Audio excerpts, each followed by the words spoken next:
Adventist Broadcasting Network, ABN.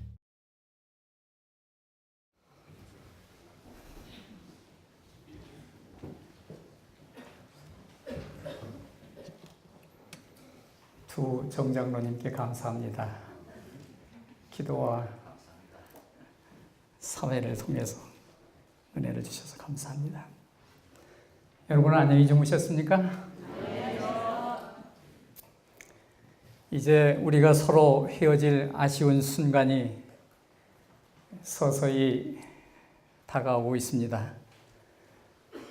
저는 개인적으로 늘 그리던 고국교회 와서 존경스러운 여러분의 모습 속에서 그 순결한 믿음과 그 비밀과 재림 성도다운 품위와 주님을 그리고 말씀을 사랑하는 열정을 이렇게 눈여겨보면서 우리 닥터손이 자주 쓰던 말 중에 엄청이란 말을 빌려 써서 제가 엄청 감동을 받고 돌아가겠습니다.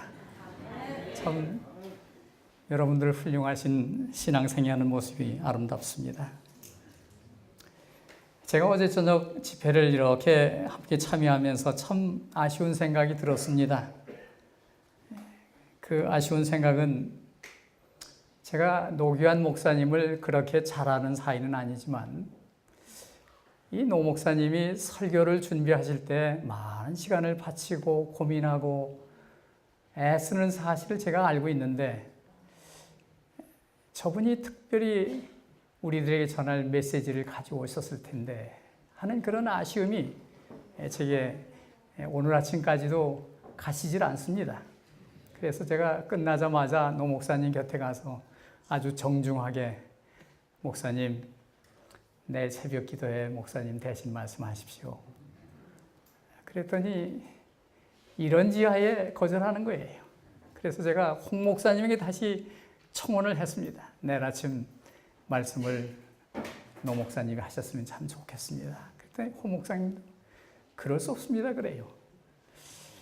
어떻게 저렇게 노 목사님에게는 너그럽고 나한테는 매정들 하실까 그런 생각을 조금은 해봤습니다.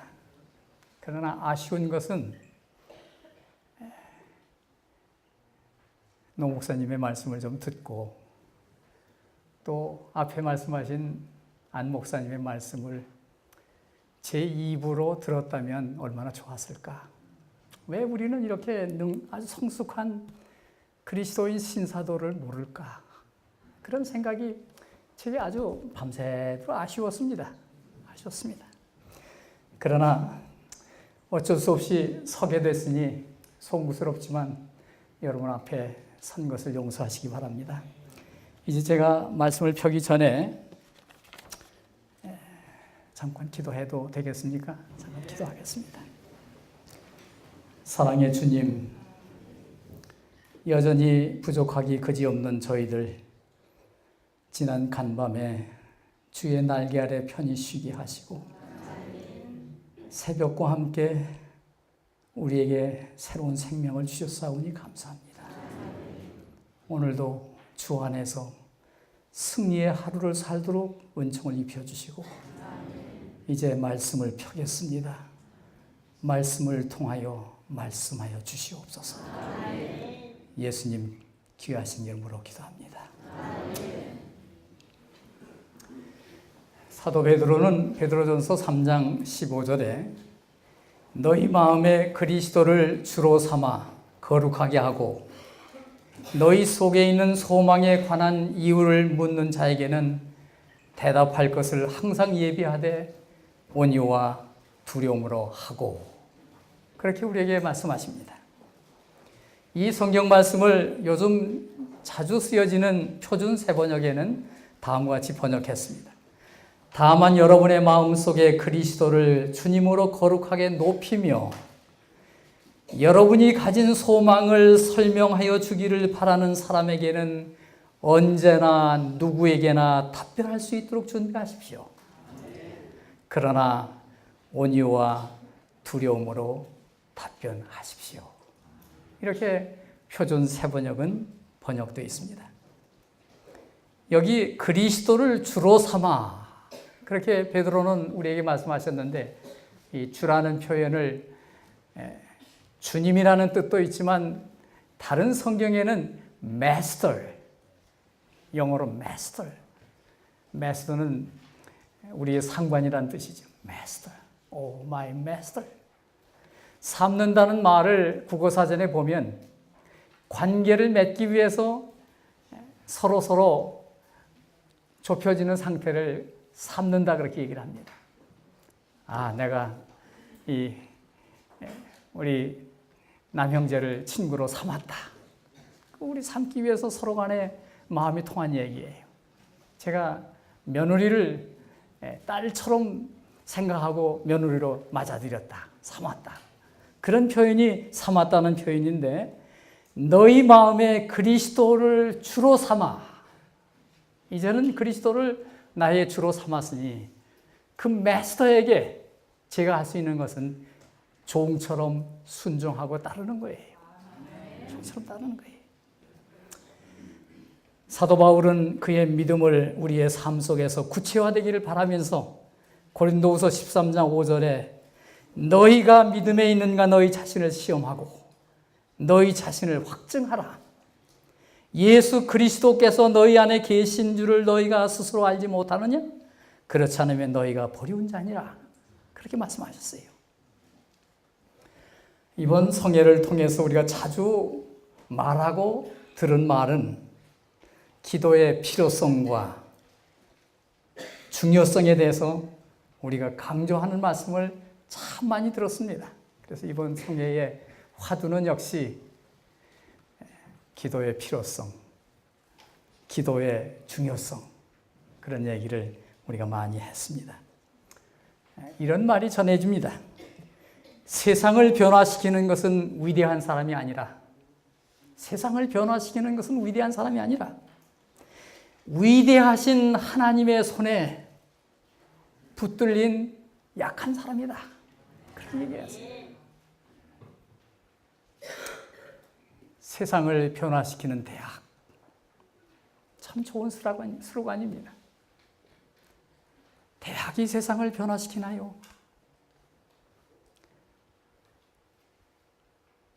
저는 그렇게 믿지 않습니다. 대학을 변화시키는 것은 위대하신 하나님의 손에 자신을 맡긴 종들이 가리키는 대학이 세상을 변화시키는 거예요. 교회가 세상을 변화시킵니까? 아니올지다. 교회가 세상을 변화시키는 것은 위대하신 하나님의 손에 자신을 맡긴 연약한 신앙의 공동체가 세상을 향하여 변화를 가져올 수 있다고 그렇게 저는 믿습니다. 불란서의 철학자 파스칼도 자신의 인생의 근원적인 딜레마를 믿음으로 극복하고 나선 후에 다음과 같은 고백을 남겨놓았습니다. 모든 인간의 마음속에는 하나님이 만드신 공간이 있다. 모든 사람의 마음속에는 하나님이 만드신 공간이 있다. 이것은 어떤 피조물로도 채워질 수 없고 오직 예수 그리스도 안에서 하나님의 사랑으로만 채워질 수 있다.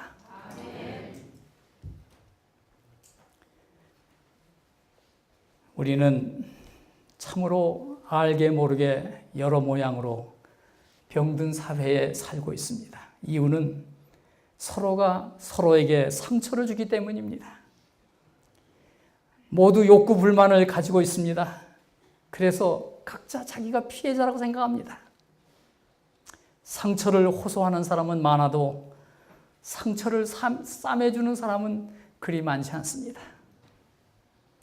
어느 날 고달프고 힘겹게 살아가는 한 가정을 방문하고 제 자신도 아주 파죽처럼 지칠 대로 지친 몸을 이끌고 집으로 돌아가기 위해서 5번 후리에를 타고 미국의 후리에는 남쪽에서 북쪽으로 올라가든지 북쪽에서 남쪽으로 올라가는 모든 길은 홀수로 되어 있습니다. 5번 하면 남북이 통하는 거예요. 7번 남북이 통하는 거예요. 그러나 어떤 후리에는 2번, 10번, 70번, 80번 이런 것은 동서로 통하는 거예요. 그래서 여러분이 프리웨이를 이거 70번 이거 샌프란시스코에서 워싱턴 DC로 가는 길이구나. 그렇게 쉽게 이해할 수 있는데 이 5번 프리웨이는 이제 남쪽에서 북쪽으로 북상하는 길이기 때문에 5번입니다. 제가 5번 프리웨이를 타고 집으로 가는 길에 5번의 길 옆에 아주 등대와같이 아름다운 교회가 서 있었습니다.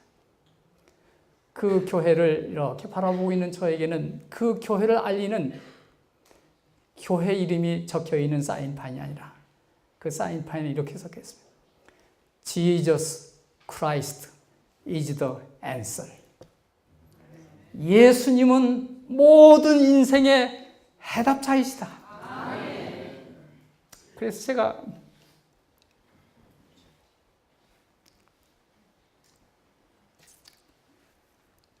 그 사인판을 보면서 참 멋지구나. 그거 뭐 교회 자랑하는 이름 써붙여봤자 그게 그건데 그 교회 간판에 지나가는 사람들이 막 보라고 아주 커다랗게 Jesus Christ is the answer.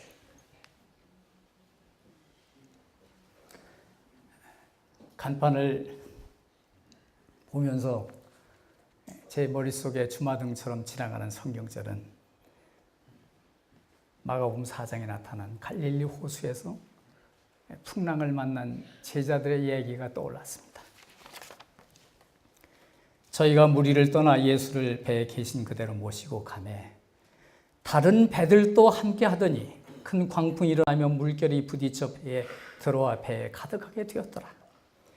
예수께서는 고물에서 베개를 베시고 주무시더니 제자들이 깨우며 가로되 선생님이여 우리의 죽게 된 것을 돌아보지 아니하시나이까 하니 예수께서 깨어 바람을 꾸짖으며 바다더라 이르시되 잠잠하라 고요하라시니 바람이 그치고 아주 잔잔하여 지더라.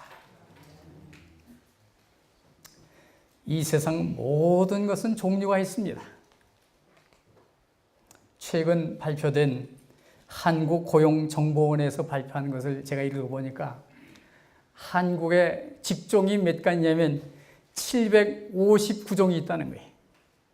759종이 한국에 있는 직종의 수라고 하는 그런 발표를 한 걸 보았습니다. 이 바람에도 여러 종류가 있습니다.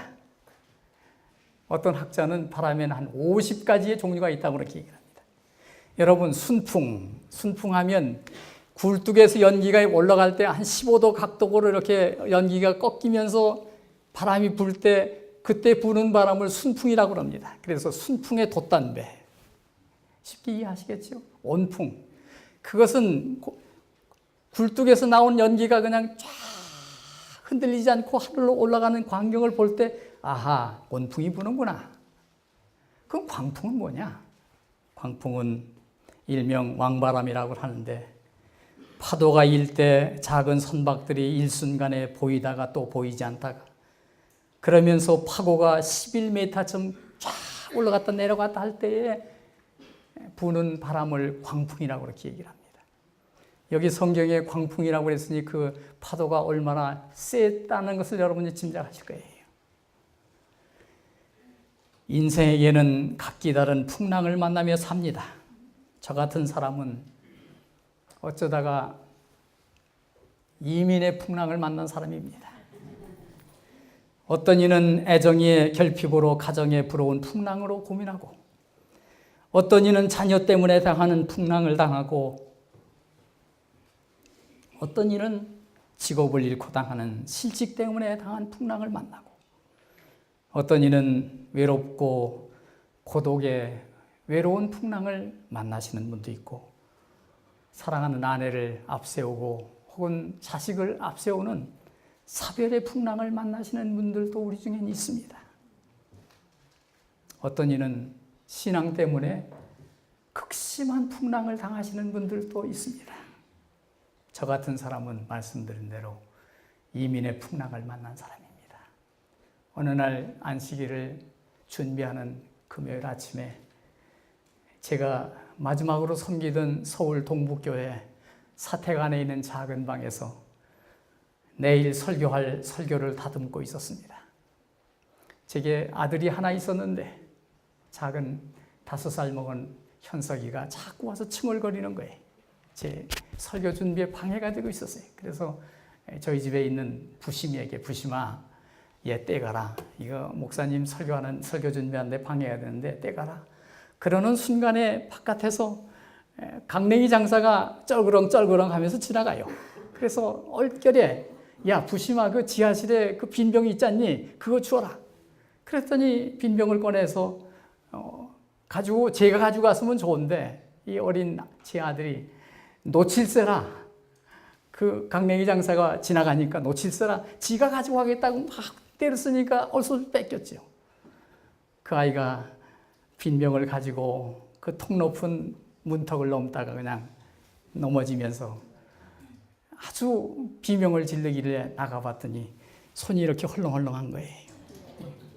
병이 깨지면서 그 위에 넘어졌고, 그래서 헐렁헐렁 제가 그 아이를 안고서 무생병원을 가가지고 4시간을 수술을 받았습니다.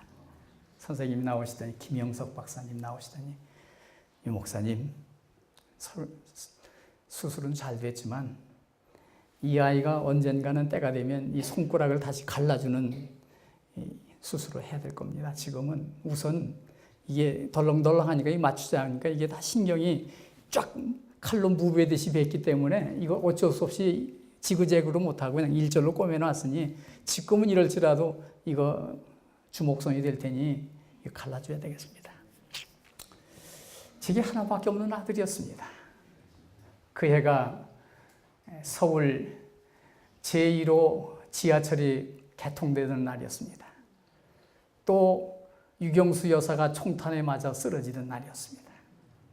유경수 여사의 주치의인 심영호 박사가 서울대학에 계셨는데 뭐 저 같은 사람이 그 높으신 박사님의 진찰을 받는다는 건 그건 정말 생각도 못할 일이지요. 그런데 어찌됐든 간에 제가 그 아이를 업고 서울대학 병원에 갔는데 어떻게 된 일인지 하여간 그분에게 어포인이 된 거예요. 심 박사가 이렇게 보시더니 미안합니다. 지금은 안 됩니다. 이건 너무 어리기 때문에 이 아이 조금 크거든 다시 한번 데려오십시오. 저에게 꿈이 있었습니다.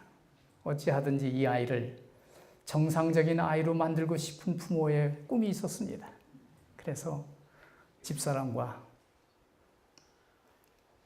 아이를 위해서 우리 노마린다 쪽으로 가야겠다. 이런 사실을 결심을 하고 여기 계신 제 어른이신 당시 중환대장님이신 고문경 목사님께 이런 사연을 가서 말씀을 드렸습니다. 그랬더니 목사님께서 자세한 얘기를 들으시더니 유 목사와 헤어지는 것은 참 섭섭한 일이지만 가서 성공하게 그러시면서 제가 이민의 풍랑선에 탈 수 있도록 허락을 하시더라고요. 제가 이제는 공항에서 떠나야 될 시간이 됐는데 김동준 목사님께서 그 먼 길에 김포공항까지 오셨어요. 그래서 탑승 직전에 우리를 사람들의 눈을 피할 수 있는 작은 골목에 세우시더니 하나님, 이 종을 당신의 손에 위탁해드립니다.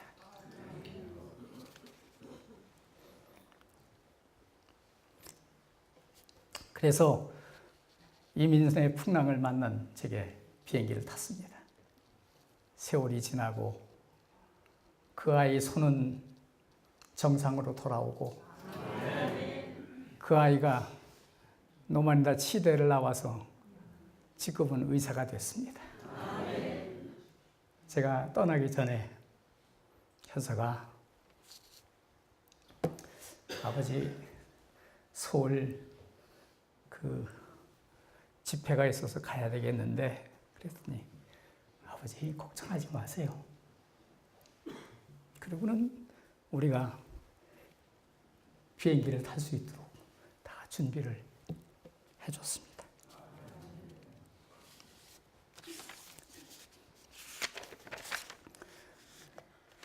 인생의 풍랑을 만난 사람들을 하나님께서 갈릴리 호수의 광풍을 만난 제자들을 구해주신 것처럼 잔잔하라, 고요하라.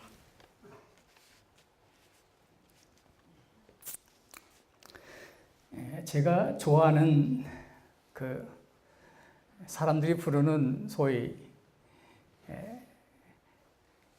그걸 뭐라고 하나, 무슨 이렇게 부르는 노래를 뭐라고 그러죠? 찬미가가 아닌 복음성가.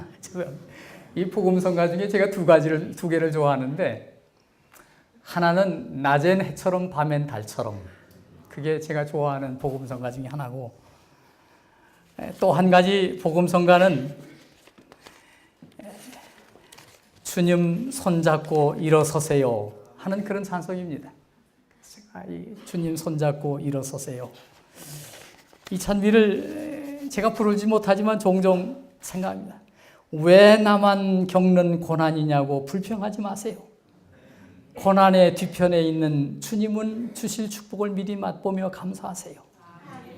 너무 견디기 힘든 지금 이 순간에도 주님은 일하고 계시잖아요. 그래서 사랑하는 우리 남형제 부부에게 이 찬송 좀 불러주겠냐. 그래서 아주 흔쾌하게 부르겠다고 그래요. 그래서 제가 좀 부탁을 드려보겠습니다. 정말 인생의 풍랑을 만난 사람들의 마음속에 주시는 위로의 찬송이라고 생각이 듭니다.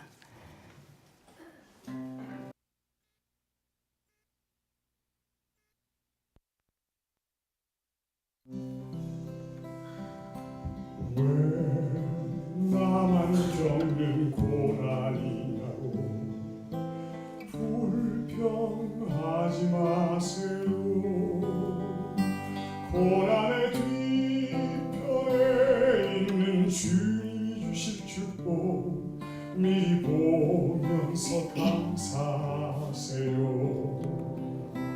너무 견디기 힘든 지금 이 순간에도 주님이 일하고 계시잖아요. 남들은 지쳐 앉아 있을지라도 당신만은 일어서세요. 힘을 내세요. 힘을 내세요. 주님의 손 잡고 계시잖아요. 주님이 나와 함께함을 믿는다면 어떤 역경도 이길 수 있잖아요.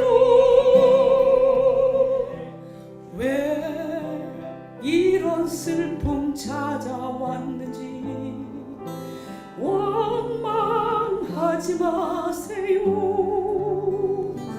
당신은 잃은 것보다 주님께 받은 더 많음에 감사하세요. 너무 견디기 힘든 지금 이 순간에도 주님이 일하고 계시잖아요. 남들은 지쳐 앉아 있을지라도 당신만은 일어서세요.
숨이 다 커서 아버지 이빨을 좀 봐야겠어요. 제가 자식 오피스에 가서 자식 앞에 입을 떡 벌리고 누워 있었습니다. 끝난 후에 현사가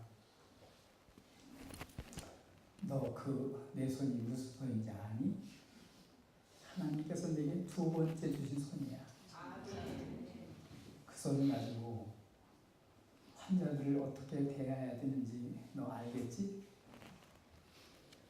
중요한 것은 그런 풍랑을 만날 때일지라도 예수님이 여전히 그 배 안에 계신 것을 잊지 않습니다.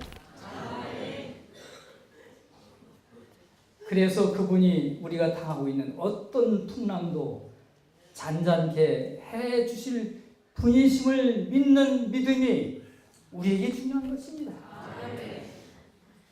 Jesus Christ answer. 스티븐슨이 항해 중에 심한 풍랑을 만났습니다. 거센 풍랑 때문에 선객들은 안절부절했습니다. 그 중에 한 선객이 선장실로 달려갔습니다. 선장님, 어떻게 하면 좋습니까? 그렇게 물으러 갔는데 선장실에 앉아있는 선장의 얼굴을 쳐다보는 순간 아주 선장의 얼굴이 평온한 거예요. 그래서 우리가 어떡하지요? 그 말을 꺼내기도 전에 그 선장이 자기에게 주는 그 인상이 너무나도 평화로워서 돌아와가지고 내가 선장을 보았더니 선장의 모습 속엔 두려운 모습이 하나도 없더라. 그렇게 얘기를 하니까 그냥 두려워하던 사람들이 안정을 순간에 찾았습니다. 예수님께서 배 안에 계신 것을 보는 순간 우리는 두려워할 것 없잖아요. 두려워할 것 없잖아요. 전혀 선장의 얼굴빛은 너무나도 평온하다고 하는 순간에 모두가 다 가졌던 불안감이 일순간에 사라졌습니다. 예수님이 함께 계심을 믿는다면 어떤 고난도 견딜 수 있잖아요.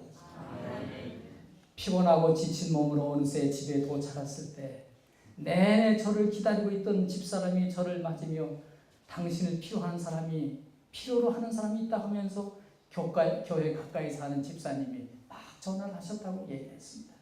무슨 얘기길래 한 가족이 교회를 찾아와서 도움을 청했는데 너무나 사정이 딱하니 어서 속히 그분을 좀 방문하라고 하는 그런 요청이 돌아왔다고 해요. 그래서 저녁을 먹는 둥 마는 둥 저녁을 먹고 우리 둘이서 그들이 묵고 있다고는 여관을 찾아갔습니다. 그날 시애틀 날씨는 이곳처럼 겨울처럼 매서운 사풍이 불어오진 않지만 겨울만 되면 늘 비가 오고 산에는 눈이 쌓이고 어떤 때는 한 달도 햇빛을 못 본 채 그렇게 사는 것이 시애틀입니다. 그때는 새봄을 여는 봄바람이 부는 날이었기 때문에 아직은 차가운 겨울 찬바람이 불진 않았지만 역시 옷깃에서 스며드는 냉기는 느낄 수 있는 그런 초여름 초봄이었습니다. 그들을 만나서 사인을 듣고 보니 그들은 워싱턴주 야키모 근처에 있는 주립대학에 다니는 학생들이었습니다. 둘이서 학교에 다니면서 눈이 맞아서 결혼을 하고 살다 보니 아이들이 셋이나 태어났습니다. 그런데 부인이 이렇게 말합니다. 목사님, 우리 부모님은 제가 결혼한 사실도 몰라요. 왜 그렇게 했습니까? 내용인 즉은 아이들을 보니까 아이들이 다 우리 모습이 아니에요. 다 아이들이 흑인이에요. 그래, 내가 말하지 못한 이유를 내가 알겠다. 그 남편은 에티오피아에서 유학 오는 학생인데 에티오피아에 정변이 생겨서 그만 봉사하던 거예요.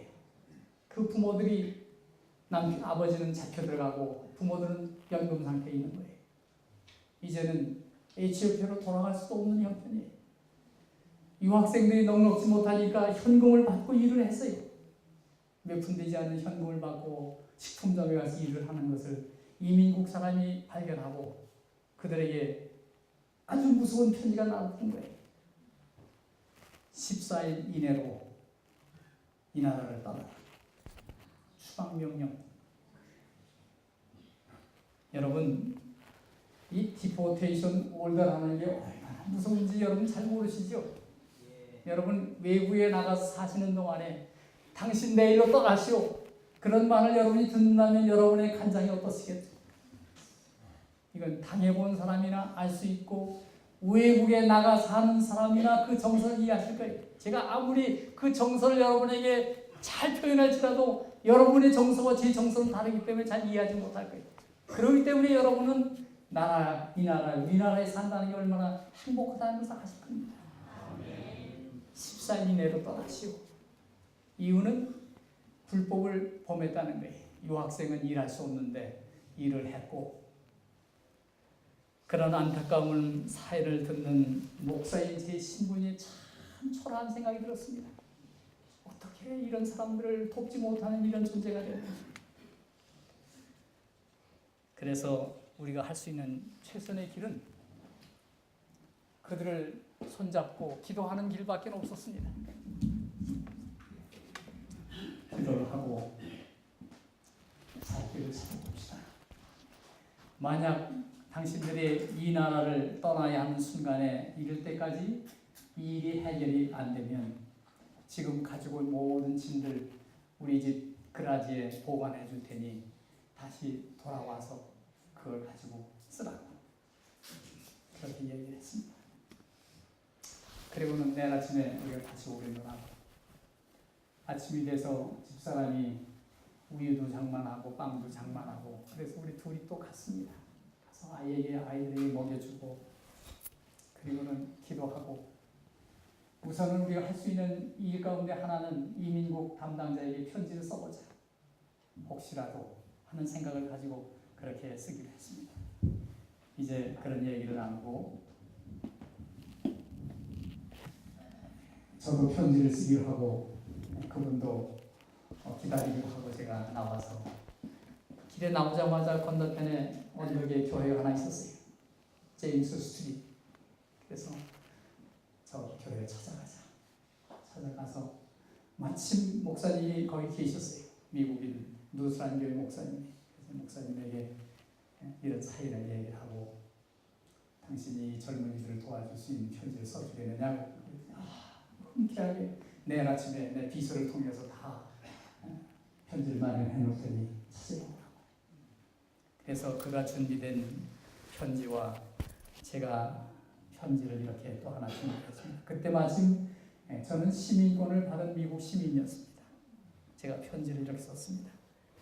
존경하는 이민국 담당자님, 저는 1977년 이민 와서 이 땅에 살 수 있도록 은혜를 입고 살면서 교회를 섬기는 제7일 안식일 예수 재림교회 목사로서 항상 내게 베풀어 주신 이 나라 정부와 당신 같은 미국 시민에게 감사하며 이 나라를 축복하신 하나님께 감사하며 삽니다. 오늘 당신에게 특별한 요청을 드리고 싶은데 이 성실한 유학생 시추와 그 가족들을 저와 같이 이 땅에 살 수 있도록 특별한 은총을 베풀어 주시길 바란다는 애절한 편지를 쓰면서 그의 이해를 돕기 위해서 이런 말을 또 첨가했습니다. 저는 한국에서 태어나 거기서 자란 사람으로 한국 문화에 대해서 잘 아는 사람입니다. 한국은 특별히 전쟁을 치르면서 태어난 혼혈아들이 한국 땅에서 사랑과 이해를 받고 산다는 것은 너무나 힘든 운명이라는 것을 제가 잘 알고 있습니다. 만약 추방명령을 받은 이 시추 형제가 본국으로 돌아가야 한다면 그는 몇 년 새에 나라가 공산화되어 돌아갈 수도 없고 그의 부모 중 아버지는 반정부 인사로 분리되어 체포가 되셨고 그의 가족들은 이미 연금 상태에 있습니다. 또 이 부인의 고국인 한국으로 돌아갈 수도 없는 딱한 사정은 한국으로 돌아간다면 한국 가족들이 그들을 환영하지 않을 겁니다. 미국까지 유학을 보냈는데 시집을 간 것이 아프리카에서 온 유학생하고 결혼을 해? 게다가 우리 손자들이 얼굴이 새까만 아이들이야. 이런 얘기를 하는 그 부모의 찢어진 감정을 이 어린 딸은 이해하고 있는 거예요. 그래서 자기 결혼한 얘기를 못하는 거예요. 이런 형편에 만약에 한국으로 돌아간다 손치더라도 이 아이들이 한국 사회에서 받아야 될 그 어려운 순간을 견디기가 너무나 힘들 겁니다. 그러니 우리나라는 인권을 존중하고 개인의 권리를 주장하는 나라이니 하실 수 있으면 저와 같이 이 시추 형제 부부도 이 땅에 살아갈 수 있도록 은총을 베풀어 주십시오. 그리고는 제가 편지를 쓰고 사인을 하고 편지를 들고 미국 목사가 쓴 편지와 제가 쓴 편지를 들고 이민구에 가서 접수를 했습니다. 3, 4일 지난 후에 편지가 왔습니다. 너희들의 추방 명령을 유예시키겠다. Jesus Christ is the answer. 우리 하나님은 인생의 극심한 풍랑을 만날 때 풍랑을 잔잔케 해주시는 주님이시기 때문에 참 좋으신 아버지십니다. 아멘. 제가 평소에 고 목사님을 제 믿음의 아버님이라고 이렇게 제가 생각하고 또 부끄러움 없이 고 목사님을 제 믿음의 아버지라고 은퇴를 하고 났더니 목사님의 저를 부르는 대명사가 달라졌어요. 뭐라고 하시냐면 아우 그렇게 부르시는 거예요. 이제 당신도 은퇴하셨고 저도 이제 은퇴한 지가 벌써 5년이나 된 사람이니까 이제는 아버지 그런 관계가 아니라 나이를 비하면 아우쯤 되니 아우라고 하자고. 그래서 제가 고 목사님 하면 아우 잘 있나? 오늘도 아우 부부를 위해서 기도했네. 그러시는 거예요. 믿음 안에 산다는 게 얼마나 행복한 일입니까? 고 목사님이나 고향을 떠나는 외로운 저에게 하나님께 저희의 장례를 위탁해 주신 김동준 목사님을 제가 평생 잊지 못합니다. 하나님은 다시 말씀하십니다. 너희 하나님 여호와가 너희 가운데 계시니 그는 구원을 베푸실 전능자시라. 그가 너로 인하여 기쁨을 이기지 못하여 하시며 너를 잠잠히 사랑하시며 너로 인하여 즐거이 부르시며 기뻐하시리라. 스가랴 스바냐 3장 17절에 아무리 거센 폭풍이 밀려와도 우리의 소망의 주님은 우리에게 삶과 용기를 더해 주십니다. 어느 날 제 인생의 구비마다 인도해 주신 하나님의 은총을 감당할 수가 없어서 제가 책상 머리에 앉아서 그냥 종이에 생각나는 대로 몇 자를 적어봤습니다. 그 적어본 제목은 우매자의 찬양. 우매자의 찬양. 여러분은 성경을 가지신 여러분 성경에는 시편이 150편으로 끝나셨지만 제가 좀 죄송스럽지만 제 성경은 151편에 끝납니다. 좀 외로운 생각이지만 제 151편 뒤에 제가 이런 글을 붙여가지고 다닙니다. 유재상이 가진 성경 시편 151편 우매자의 찬양. 내 영혼아 여호와를 송축하라.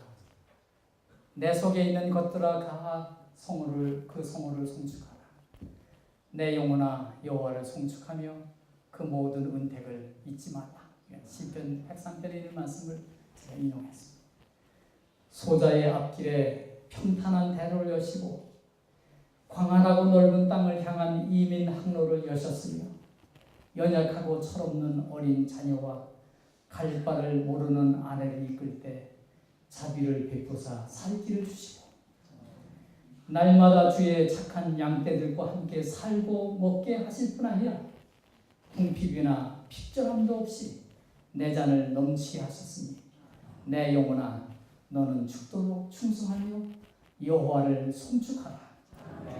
내 영혼아 너는 감히 성도의 회중인커녕 당신의 이름을 높여 부르기도 부끄러울진저 용납하시고 다시 불러 당신의 초장에 목동되게 하셨으니 가히 무슨 말을 다해 감사하리요. 아비가 자식을 불쌍히 여김같이 여호와께서 자기를 경외하는 자를 불쌍히 여기시니 이는 저가 우리의 취지를 아시며 우리가 진토임을 기억하시노라. 너는 여호와를 섬겨 봉사하며 그 뜻을 행하기에 신명을 다하고 인내와 굴종으로 주를 섬기며 주의 백성들의 앞길에 작은 빛이 될지어다. 재림의 복된 소식을 전하기에 내 목소리를 아끼지 말며 내 양떼를 돌보기에 시간을 아끼지 말고 쓰러질 때까지 달리고 달릴지어다. 너는 이름 없는 꽃처럼 피고 져도 그리고 하늘의 미랄이 되어 땅에 떨어져 썩어져도 그리고 낡아지고 닳아질지라도 내 생명은 더 풍성함으로 덧입혀 주시리니 내 호흡이 있는 한 여호와를 찬양하며 섬길지어다. 아멘. 할렐루야. 아멘. 그래서 제 성경에는 제 나름대로 또 하나의 글을 붙여가지고 제가 때로는 읽기도 합니다. 이런 생각을 하면서 제가 두 번째 좋아하는 낮엔 해처럼 밤엔 달처럼 정말 그렇게 살 수 없을까? 그런 생각이 제 가슴을 늘 미동칩니다. 최홍덕 선생이 그렇게 썼잖아요. 낮엔 해처럼 밤엔 달처럼 그렇게 살아갈 수 없을까? 그런 찬송이 사실 2절로 끝나죠. 근데 제가 최 선생한테 뭐 양해를 얻지 않고 제 나름대로 거기다 3절을 붙여봤습니다. 3절은 제자들처럼 예수님의 제자들처럼 믿음의 재림 선구자들처럼 그렇게는 살 수 없을까? 자신을 태워 어두운 세상 밝히며 온전히 주를 위해 살듯이 나의 평생의 소원이 있다면 진실한 재림 성도 되어 새 천사 기별 복된 소식을 외치며 살아가고 싶은데 나의 믿음과 나의 약한 헌신이 언제나 커다란 짐되어 나를 짓눌러 마음을 곤곡히 하니 예수님 나를 도와주소서. 그렇게 찬송을 붙였는데 우리 남영재는 목사님 그거보다는 우리가 더 헌신적으로 부르셨으면 좋겠습니다. 그래서 제가 어제쯤에 그럼 남영재가 원하는 대로 그거 다시 개작을 해보라고 그랬더니 그렇게 하시겠다고 했어요. 그렇습니다.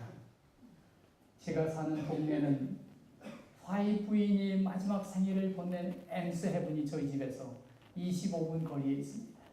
제가 네팔을 떠나지 않는 이유는 우리의 선구자요, 우리의 믿음의 기별자요, 하나님의 종인 화이 부인이 마지막 생일을 보낸 그 집이 저희 집 가까이 있기 때문에 저도 그 근방에 살다가 죽기를 원하는 거예요. 저희 동네에는 그 초기 재림 선구자들이 2분이 묻혀 있습니다. 그래서 여러 곳에 무덤이 있지만 저희 어머님이 돌아가실 때 제가 그 집이 우리 어머님도 여기에 묻히도록 해야 되겠다 생각해서 저희 어머님도 그 곁에 누워 계십니다. 우리 주님께서 오시는 날 영광스러운 부활의 아침에 어머님도 뵙고 그분들도 뵙게 되리라고 생각합니다. 사랑하신 여러분, 예수님은 인생의 모든 문제를 해결해 주신 분입니다. 그런 주님을 향하여 낮엔 해처럼 밤엔 달처럼 살 수 있다면 얼마나 좋겠습니까? 남영재님 우리 한번 좀 불러보실까요? 우리 함께 다 좀 부를 수 있으면 더 좋겠죠. 네. 이 말씀.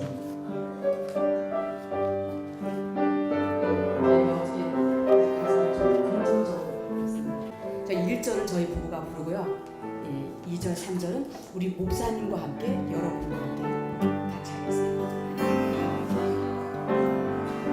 낮의 해처럼 밤의 달처럼 그렇게 살아갈래요. 욕심도 없이 어두운 세상 비추며 온전히 남을 위해 살듯이 나의 인생에 꿈이 있다면 이 땅에 빛과 소리 되어 가난한 영혼 지친 영혼을 주님께 인도하려요. 나의 욕심과 나의 못난 차를 모두 다 벗어버리고 낮의 해처럼 밤의 달처럼 그렇게 나도 살아갈래요. 우리 여자분들 먼저 합니다. 예수님처럼 바울처럼 그렇게 살아갈래요. 남자분들 나를 위하여 당신들의 몸을 온전히 버리셨던 것처럼 다같이 주의 사랑에 배부른 사랑 값없이 거저주는 사랑 나의 마음도 얻는 것보다 주는 것 더욱 좋아하리.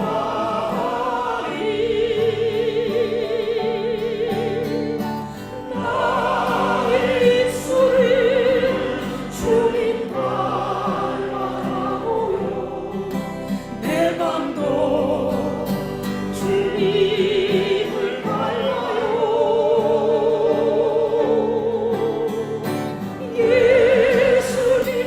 예수님처럼 바울처럼 그렇게 나도 살아갈래요. 3절 목사님 제자들처럼 선구자처럼 그렇게 살아갈래요.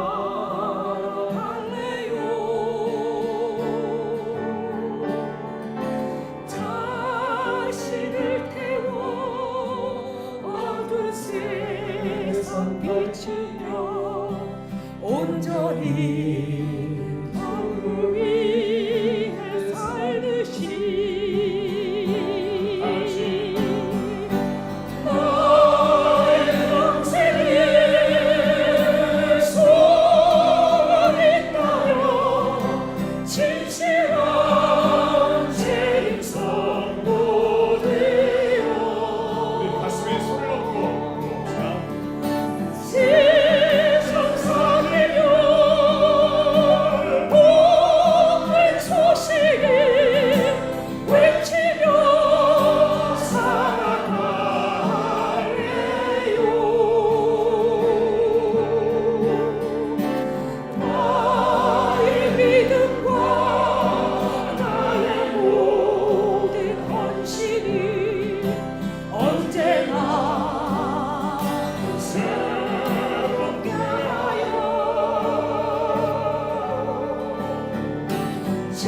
너희 속에 착한 일을 시작하시니가 그리스도 예수의 날까지 이루실 줄을 우리가 확신하노라.